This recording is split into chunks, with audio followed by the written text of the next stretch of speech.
नमस्कार, स्वागत है आपका कैपिटल टीवी में। बंगाल में हो रहे विधानसभा चुनाव पर पूरे देश की निगाहें टिकी हुई हैं। लेकिन क्या ममता बनर्जी पत्थरबाजों के दम पर चुनाव जीतना चाहती हैं? क्योंकि एक के बाद एक हो रहे बीजेपी नेताओं पर हमले के सीधे आरोप ममता दीदी की पार्टी टीएमसी के कार्यकर्ताओं पर लग रहे हैं। इस रिपोर्ट में देखिए। जिस दिन से चुनाव शुरू हुआ है उसी दिन से टीएमसी कार्यकर्ताओं की पत्थरबाजी जारी है। लेकिन बड़ा सवाल ये उठता है कि क्या ममता बनर्जी ने पत्थरबाजों की गैंग बना रखी है, जो विपक्षी दलों के नेताओं पर पत्थर बरसाकर उन्हें बंगाल में चुनाव प्रचार ही नहीं करने दे रहे हैं।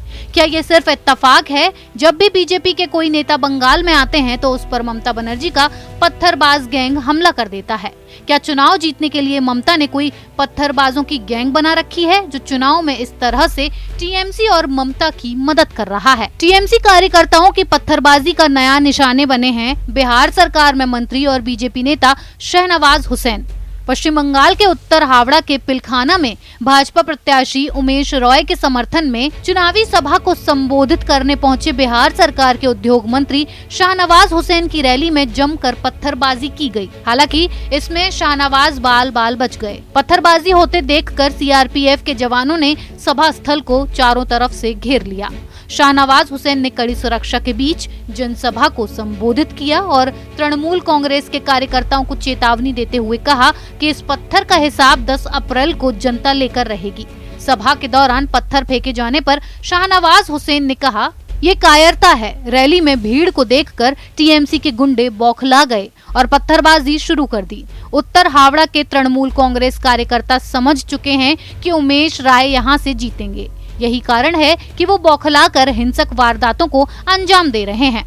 मेरे साथ सीआरपीएफ के जवान थे, अगर वो न होते तो पता नहीं क्या होता। हम डरने वाले नहीं हैं। हम तो कश्मीर में नहीं डरे तो बंगाल में कैसे डरेंगे?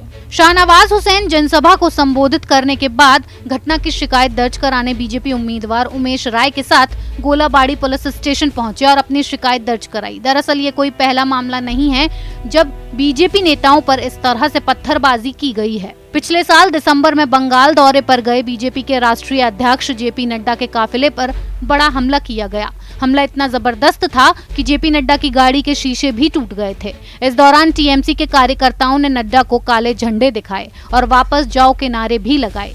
पिछले साल बीजेपी के बंगाल प्रभारी कैलाश विजयवर्गीय की गाड़ी पर डायमंड हार्बर में गुंडों ने पत्थरबाजी की। पत्थरबाजी की इस घटना में विजयवर्गीय और उनके स्टाफ ने मुश्किल से खुद को बचाया।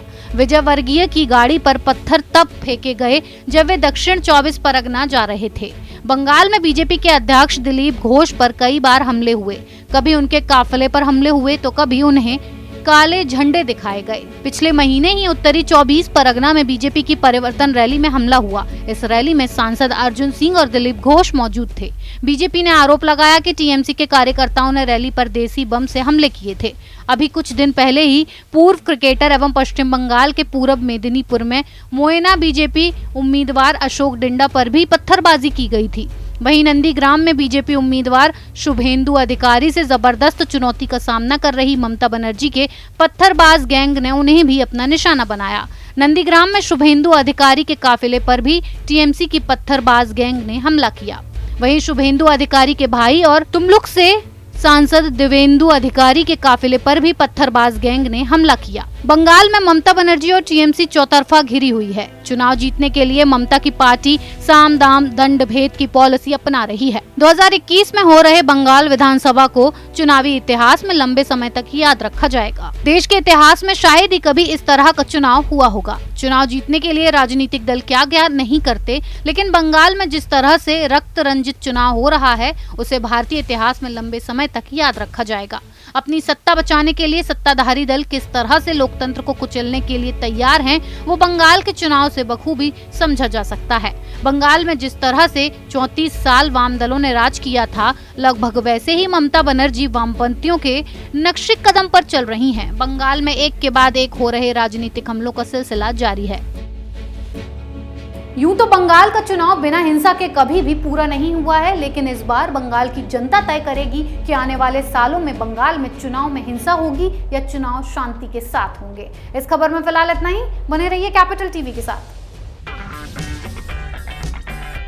अगर आपको हमारा वीडियो पसंद आया हो तो इसे लाइक करें, हमारे चैनल को सब्सक्राइब करें और हाँ, बेल आइकन दबाना ना भूलें ताकि आप तक हमारे वीडियो की नोटिफिकेशन पहुंचती रहे।